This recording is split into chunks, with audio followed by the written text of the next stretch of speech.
So if I could just ask the panel to introduce yourselves and explain a little bit about how either you're using AI to transform your business or how you're helping other businesses or seeing businesses transform through AI. Should we start with Jason? Yes, absolutely. My name is Jason Maude, and I am the Head of Technology Advocacy for Starling Bank. That means I go around talking about Starling Bank's technology to people and how Starling Bank acts as a technology firm. How we're using AI, we're in the very, very beginning stages of doing that. We're basically building up our capability. There's a lot of work that needs to go into the data and structuring the data correctly before you can move on to using machine learning and AI. So that's where we are. Where we hope to go with it is to use AI not only in combating security risks, as you just heard, but also enabling customers to use AI in order to better improve their financial lives and giving customers the power that AI and machine learning can bring. Perfect. Angie? Hello, I'm Angie. I am co-founder of Faculty. So at Faculty, we make AI real, and by helping organizations to operate using AI. So the kind of projects we have done is, for example, you might hear in the news on counterterrorism, looking at propaganda materials. We help trains to improve their delays and also predicting, for example, airplane when they need servicing. So really broad kind of applications. And for us, we really help larger organizations to build that AI capability to smaller ones to actually how they reliably deploy and use AI in the real world. And one thing we particularly put a focus on is how to do it with consideration of AI safety in all the applications. And Dan? Thank you. I'm Dan Calladine. I work for Carat Global, which is part of the Dentsu media marketing company organization, and we're also relatively early in our journey with AI, but what I think we're looking for is things that can help us within automation. So basically doing things more quickly, more easily with fewer people, and that also includes the always-on thing, so basically something which will just work 24 hours a day. We're also looking at things around optimization, so basically things that will deliver better results than humans simply working with other humans could do. And we're also looking at innovative ways of using data and innovative ideas for which data we can possibly use that exists in bulk, that you can start trying to interrogate and trying to see patterns within and then trying to extrapolate from that. Perfect. So I think to kick off, it would be great to see any examples of companies using AI that you think is making a real difference. Angie, I know you mentioned the breadth of your customer base, and I also saw on their website that there's Rugby Recruitment is using AI to transform how they recruit rugby players, which was just such an application that never would have crossed my mind. So it would be great to hear whether that you see any trends in terms of the type of businesses that you're working with, like large or small. So I think in the past couple of years, so giving you a bit of context, so we've delivered maybe close to 400 projects now, so we're one of the most experienced people in Europe doing this. So what I've seen is that in the past 3-4 years, where a lot of people trying out different things using AI, almost a bit like prototyping, what I have seen in the recent year or so, where people really trying to put it into operationalize. I think that's a trend definitely I'm seeing, and it what I think is very interesting is that things you might think using AI is already people using, for example, fraud detection in finance, but as you were saying, the rugby, so some of the applications looking at how can you, using even the pitch in real time from spotting players beforehand, which are the players that are undervalued, that as a club you could potentially get them at a good price, to on the field, like what's the position, and AI is able to help them, what's the strategy should be like, and they can analyze immediately on the field. So there's lots of interesting, maybe more unusual application that's coming up more. And Dan, are you seeing similar applications, or is it mainly cost effectiveness? And Yeah, well, so there's, I think there's a few things going on. So we're trying to meet a lot of companies at the moment who are doing really interesting things. So whether it be trying to use AI within copywriting to write better and more effective copy, or even just interrogating huge amounts of data to try to spot a gap in the market, or to try to work out what the competitive set are doing. So we're trying to do a lot of stuff around that at the moment, but also we're working with people like Google who are, doing things like, optimization around keyword buying and things like that as well. So there's a lot of this stuff at the moment. I mean, I think within the industry, AI would almost be a cliche, except that it's actually delivering stuff which is really good. And you can see things, every day in terms of the value of it. Things like McDonald's buying a company they bought last week that basically helps them put better products for people onto the automatic ordering screens. So I think we're almost at the stage where there's so much buzz around it and there's so much discussion of it, and quite often by people who don't necessarily know, in all that much depth about what AI is. And I was reading a newsletter by Benedict Evans, who works for a VC company in San Francisco, and he started to put inverted commas around AI. And what he says, and I think this is true really, is that a lot of it is just software doing its job, but within very narrow applications. So we're seeing an awful lot of that at the moment. And I personally wouldn't claim to be absolutely sure of defining that is AI and that isn't yet AI and things like that. But we're seeing an awful lot of software solutions come along that use data in a very innovative way. And I think, sorry, my final thing is that people have been talking about big data for ages, but now big data is becoming really useful, and there are lots of examples of people analyzing huge amounts of data to actually do things. And you can see it even in things like Gmail. Gmail's just become amazing over the last year or so in terms of the automated responses it allows you to make based on what it based on what it understands of the message and what it expects you to say. Yeah. Do you want to add some? Yeah, absolutely. So I would agree that AI gets thrown around like blockchain as a buzzword to make things sound more,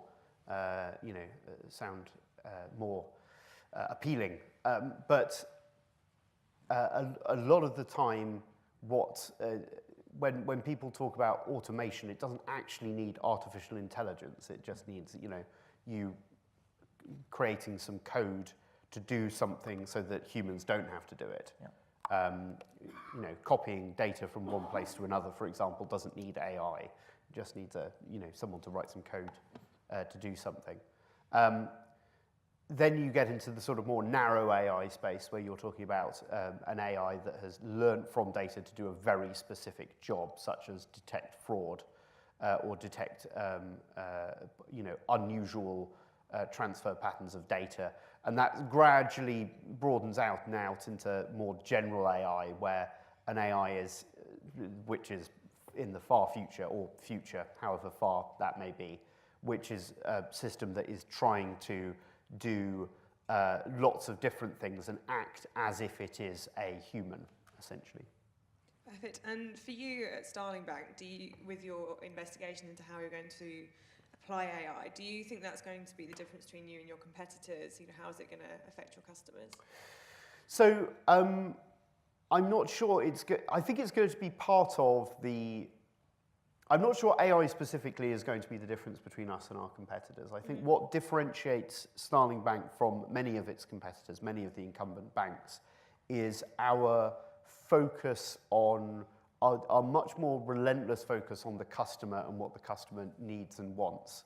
So I think one of the big differences is that oftentimes when you hear financial institutions talk about AI, what they're talking about AI in terms of is as a cost-saving measure. So how do we reduce fraud? Well, let's use AI to detect patterns in fraud so that we can stop fraud earlier and thus reduce our losses from fraud.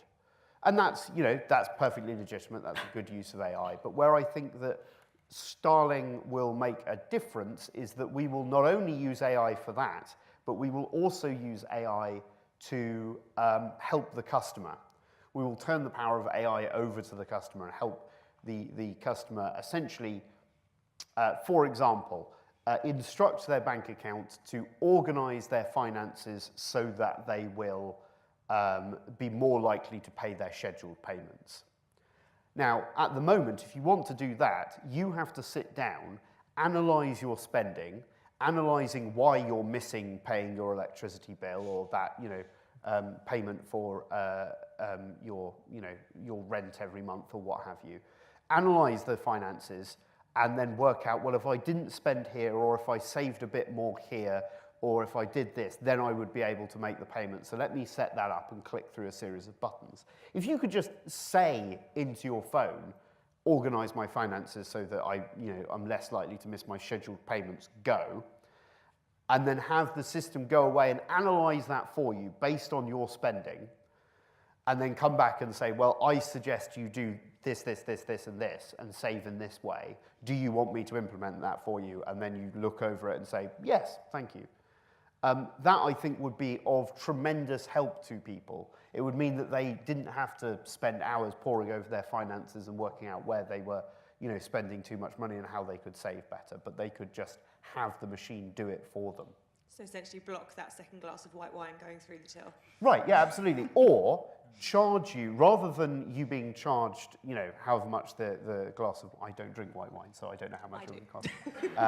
But however much it would charge you, it would add £1 or £1.50 or what have you on top of the cost, and take that £1 or £1.50 and shove it into a savings goal, a separate pot, which your general spending couldn't come out of, that was there to save up for paying your rent, for example. Perfect. I do pay my rent. So we talked about big data and having access to that data. And when it comes to brands, I think one of the challenges that we've had talking to our customers is they don't always have access to potentially their sales data. Mm-hmm. So for car manufacturers, do they have access to what's being sold on lots? Or for the CPG, FMCG brands that we were talking about earlier, do they know what's being sold in store and when and by whom? Yep. And do you think brands have the access to the data they need to make AI really helpful to them at this point? To any of you? I can. Sorry. Well, one of the trends I think we're going to see is more brands being vertically integrated. So you've got more brands now, opening their own retail stores. So the rise of the flagship store is something we've seen in the last few years or so, where somebody will have a great big store where you can buy everything from their range, rather than them just simply supplying department stores with what they have, but then also owning the production as well. And a lot of the sort of direct consumer brands that we've seen selling only online have now started selling on the high street. And again, I think part of that is around the data that they're getting. And so I think, we will see a lot more vertical integration so that you control every aspect of the data. Because if you sell through Amazon, you know how much you're selling, you know how often you're doing a shipment to Amazon, but you don't really know a great deal about it. And ditto, one of the best examples I can think of is Deliveroo, because if you're selling burgers on Deliveroo, all you know is this order's coming in and somebody's coming to collect it in 15 minutes.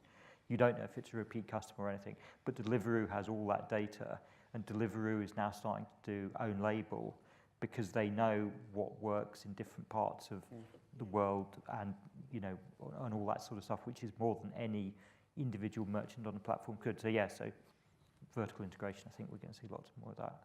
Angie, do you have anything to add there? Yeah, so from our experience, so data, unfortunately, is a problem for no matter whether you have too much data or too little data. There's always a problem, it's a challenge. But I think what we find really matters is that actually let's step back. What are we trying to achieve? Because even in a case where there's tons of data, where it does happen where clients will come and say, can you figure out what to do with this data? It's like, it's huge. It's like you could do all sorts of things. What are you trying to get value out of? That's one thing. And then you could think of how then, what would be the thing to tackle? What's the low-hanging fruit? And then to build it up that way. Because even for where clients have no data, if they know what they want to achieve, it could be a case where you could start thinking of collecting data in such a way, if this is what you need to achieve, and in 3 months, 6 months' time, you could do something like that. So it's being very pragmatic about what ultimately the business value or what you're trying to achieve. I think that's the key question to as an organization, as a strategy, to understand before sort of looking into the data part.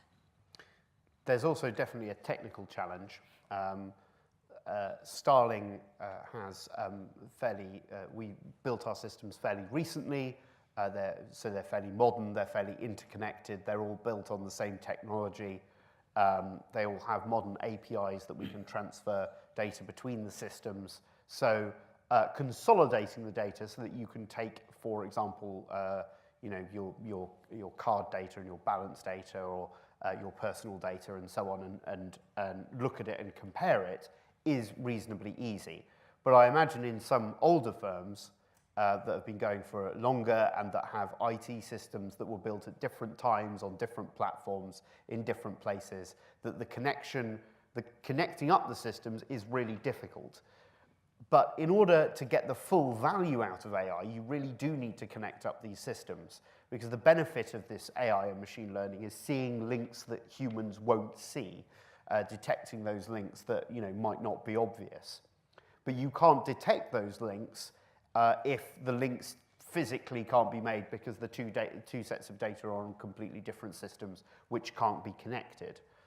So there is definitely a lot of work to do beforehand, before you even get to the stage where you can start thinking about machine learning and AI in data engineering, cleaning up the data, linking the data together, making sure that the data is in the correct format, making sure that that there is good data. There isn't data with gaps in it where the name is missing, or the amount of something is missing, or something like that. So there needs to be a lot of pre-prep work, as we are finding out, that goes on before you can start thinking about machine learning and AI. And I think, we've seen in the news this week that Debenhams is struggling, and a lot of the big traditional high street brands particularly are finding this difficult.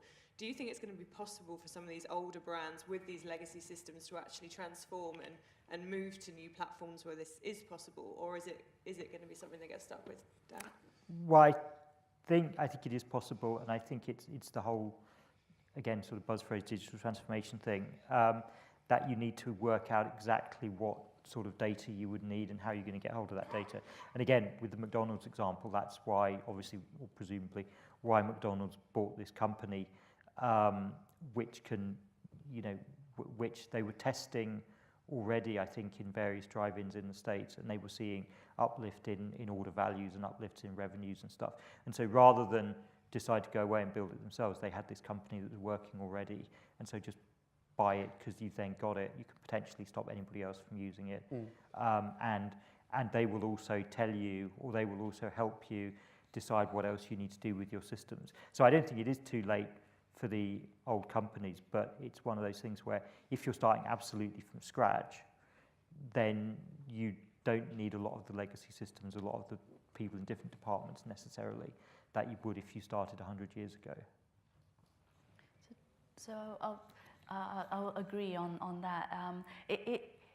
There's still opportunity. So, for example, one major department store, let's just say on Oxford Circus Street, where we were looking at their online shopping data, and that's actually data set that is quite easy to get hold of. It's usually one place, obviously with all the problem of being dirty and things, but you could actually do a decent job. For example, just looking at how customer search terms where then the engine doesn't, if you, for example, search duvet, they give you duvet, but if you spell it wrongly, it might not give you the right items. So you actually end up losing a lot of customers just through these kind of trigger. So by improving that experience just on the website, you added like maybe 6 million extra of purchasing just through kind of wrong spelling, wrong search terms in order for purchase. So there, I think, still lots of opportunities where you start small and spotting where are the low-hanging fruit, because ultimately AI, I think, is still at the very, very infancy for most organization and brands. So there are lots of like low-hanging fruit that can immediately give ROI by just tackling some of these smaller problems instead of doing big, massive transformation. I'm going to sound a note of dissent. I'm not sure how difficult, I'm not sure whether big incumbent firms are going to be able to fully, to be able to unlock the power of AI without doing very large amounts of restructuring, which is not impossible. In the banking space, ING, for example, has done a huge amount of restructuring, changing the way their organization works in order to enable them to fully utilize modern software practices and principles. And I think that to a certain extent, the unlocking the power of AI requires you to have that large culture change, because the using AI properly requires very good modern software technology, and doing that relies upon having a modern software culture, a culture that supports that modern software basis. And I'm not sure if big incumbent firms are ready to transition to that, culture that requires a very much more tech-led culture, a culture where you very much more concentrate on delivering products, not projects. So you don't pick something up, develop it, and then drop it again. You have to constantly maintain it and have a team constantly there watching over it, maintaining it, improving on it, iterating on it. So I'm doubtful as to whether, I think some firms will not be able to do it. They will put in with something which looks a bit like machine learning or AI, or have it in an isolated spot, but not really unlock the power of it. There's no bias there. No bias, no. And I think it was just to pick up on what you were saying about having a tech focus. When we're looking at obviously business transformation, one of the most important things is having that workforce. Do you think going forward we're going to have a workforce that's able to deliver that in the UK and beyond? Is that something? Sorry, I know I'm going slightly off script here. I'm going to try and, okay, yeah. I'm formulating an answer that does not mention the B word. It's going to be tricky. There is a skills gap, I think, in terms of engineers. It's difficult to hire very good software engineers. So I think that there is going to be need to be more training done in software engineering specifically. It's also, the skills are not also just specific, they are also more general. What we find at Starling is that we need the engineers to have a reasonably good understanding of banking, learn a reasonably good understanding of banking, and we need the bank managers in various different parts of the bank to have a good understanding of the technology as well. So there needs to be that cross-pollination, that flexibility of skills. So I think there's going to be a shift in the skill base we need, essentially, in order to run the sort of firms that will be able to fully use AI. And Angie, COO, you must come into similar issues. Well, one of the things that we do a lot is helping organizations build AI capability, and talents is definitely one of the key things. And we also run a now quite well known in the field, a fellowship program where about 5 to 10% of all UK PhD STEM graduates apply to the program, where we help them becoming data scientists, and through that we also see how companies sort of leverage on bringing in the skill set, building out their capabilities. So a couple of observations I've seen is that, first of all, when companies sort of building AI capabilities, just bringing in 1 or 2 technical people in, that's, as you're saying, is not enough. You need a cultural change, you need the right management, you need the right career progression plan for people. Otherwise, you lose these very highly demanded people and very expensive people very quickly.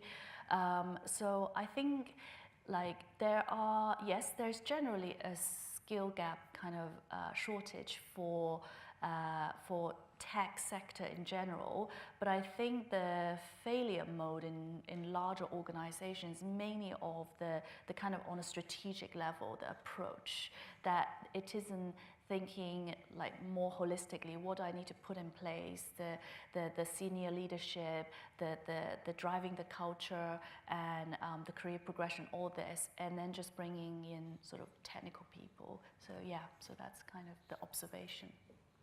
And Dan, just go back to something that you mentioned earlier about the AI being a buzzword, and I think particularly in the industry that we're in, it is often a buzzword. Yep. Do you think we're kind of reaching a point where we're going to see a drop-off of that hype and the disillusionment trough start to kick in, or do you think actually the applications of it are going to keep it sailing through? Well, I think there's going to be greater understanding of it. So I think the thing that will save us, or but you could also say, we've been talking about AI for 20 years, and we've been through the peak and then the trough, and we're now sort of heading up the other side. So I think that's probably nearer to where we are, because there's a lot of very useful things that you can see. You can see around you. You can read about companies buying other companies and companies coming up with things. So, but also I think people will understand more that at the moment it's very narrow, and if you've got a certain problem and you've got a lot of data, then you can potentially do something about that problem. But we're still a long way away from the more general, sort of AI that will do anything. So I think, genuinely speaking, depending on your understanding of AI, or depending on sort of what sort of areas you're looking at, we've come through the trough and we're heading out the other side. Good to know. And I think, to look at a bit more future-facing, do you think people's efforts are mainly being focused, as we said, on cost savings and efficiencies, or is it to develop these new products? Do you think there's a split, or is it 50-50? It's hard. It's all sorts of things, from improving customer experience to cost saving, to I think what is exciting now, I see the trend certainly in our experience, is that it's going, because AI is only valuable when it's used in the real world, improving services, products, but saving lives as well. So the kind of increasing areas we see is like healthcare, for example. We're working with NHS, looking how to improve cancer screening, breast cancer screening. There's also interest on democracy. So, for example, how could we detect these fake videos where nowadays you could actually make anyone say anything and you think that they're real. We call them like deep fake. And whilst we appreciate, for example, if you see a beautiful photo, you think that might be photoshopped.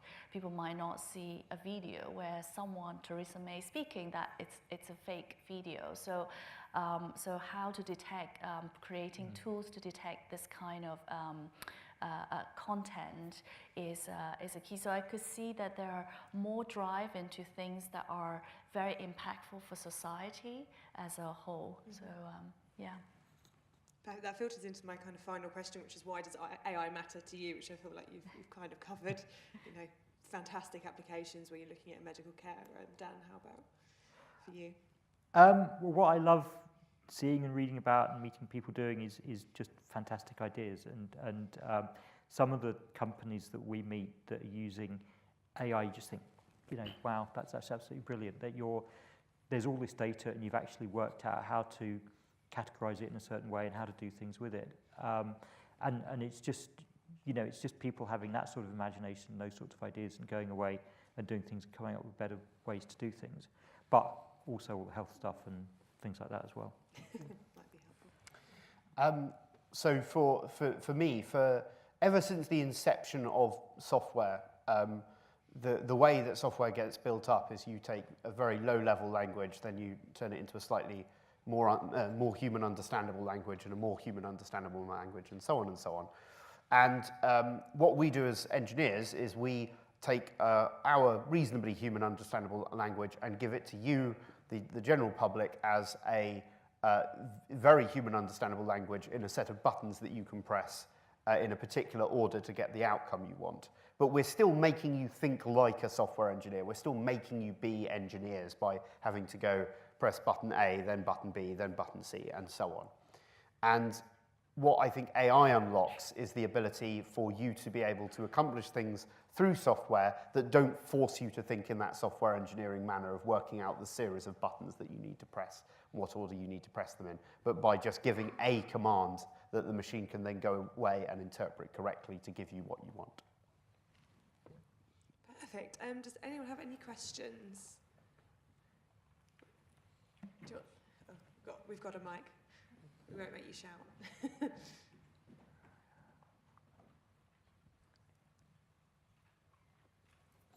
The tension. Where do you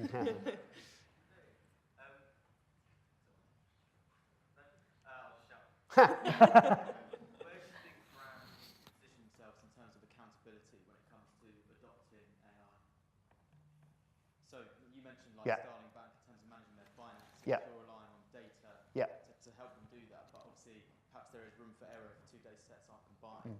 Where do you think brand or Starling needs to position themselves in terms of accountability? Yeah, absolutely. They need to be fully accountable for, well, as accountable as they are right now, right?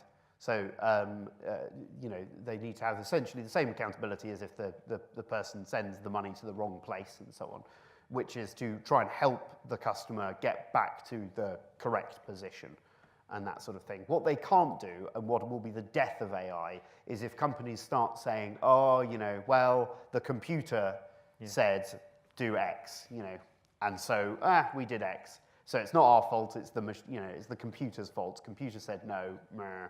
No one's going to accept that, and that will essentially turn the public against AI, and it will, disappear. I think another important kind of thing I've observed is that, we certainly care a lot about AI safety, so we have our own AI safety lab.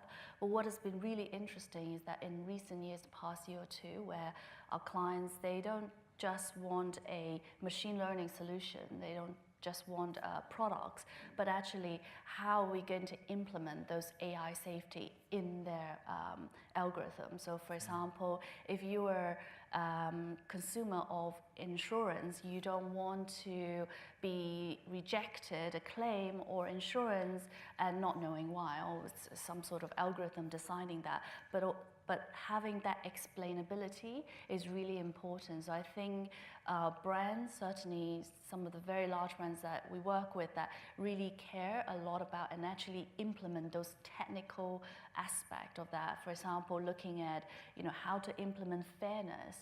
How do you give out insurance claims in a fair way, for example. So those, I think, both, I think I definitely have seen a trend that brands are moving towards getting that technical aspects as well in.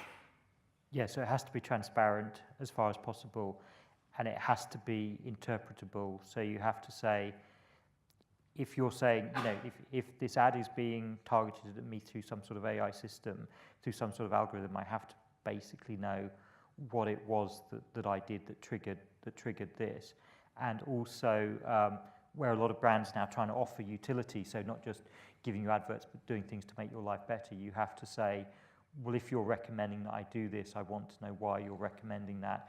And it can't be that this company, you know, a large part of the algorithm is how much somebody is willing to pay to say that I should, you know, this is the restaurant I should go to if I'm in such and such an area or something.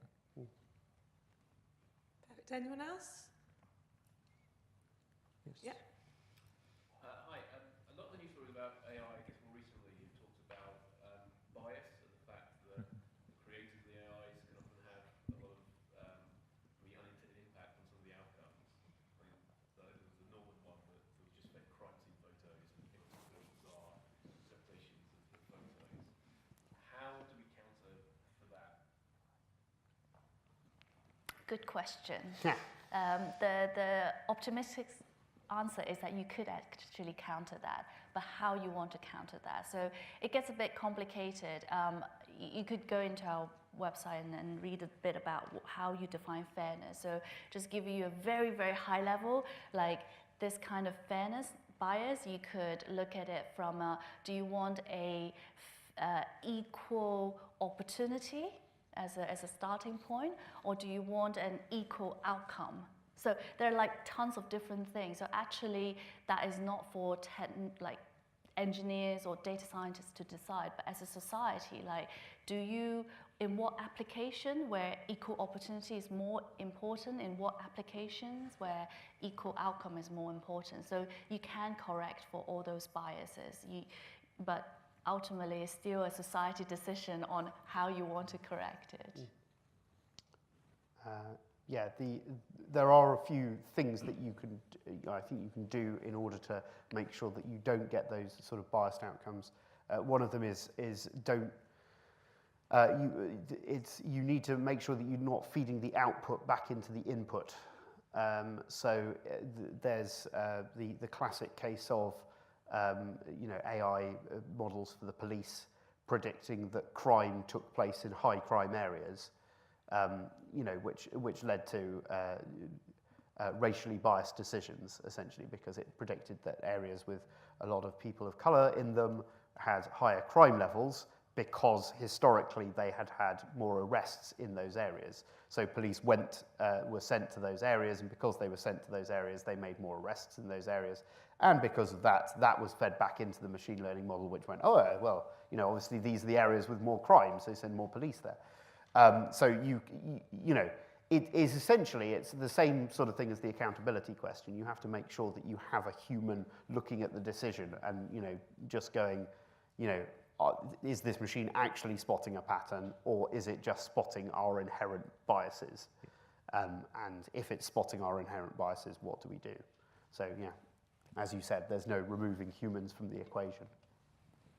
Yeah, I totally agree with both those points. And it's also about diversity within the team, because that means they're more likely to ask those sorts of questions when they start to see initial results coming back and question, correlation, causation, all those sorts of issues.